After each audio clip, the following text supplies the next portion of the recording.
The idea is to understand that wherever you are at any given moment, even if it's not where you prefer to be, is where you need to be at that moment to learn what you need to learn.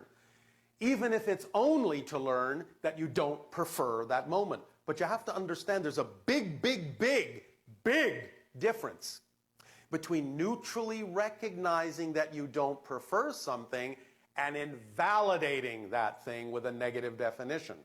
As soon as you invalidate what you don't prefer, you stick to it like glue. Wow. Because you're giving it undue attention. Yeah. You're giving it undue power. You're assigning more power to it than your definition of preference. And that's what keeps you in that self-perpetuating cycle of frustration, is defining what's going on as invalid. Because then all you're doing is invalidating yourself.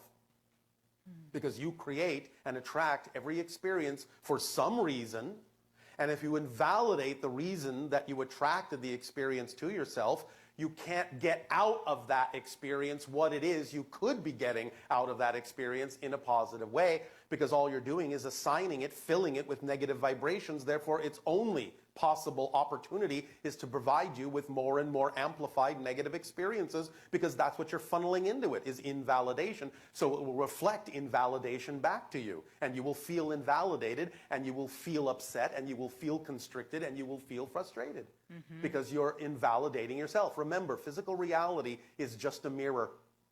Just a mirror.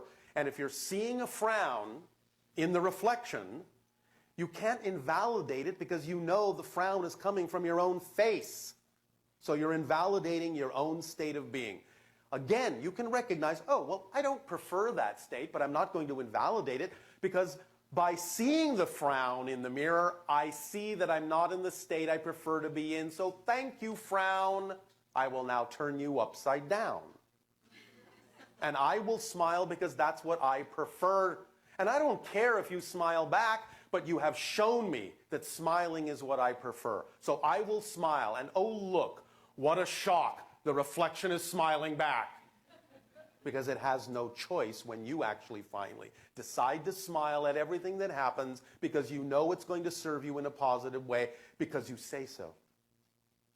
If you're going to make demands, make the demand on yourself that you validate every single experience in your life, because you know it can serve double duty.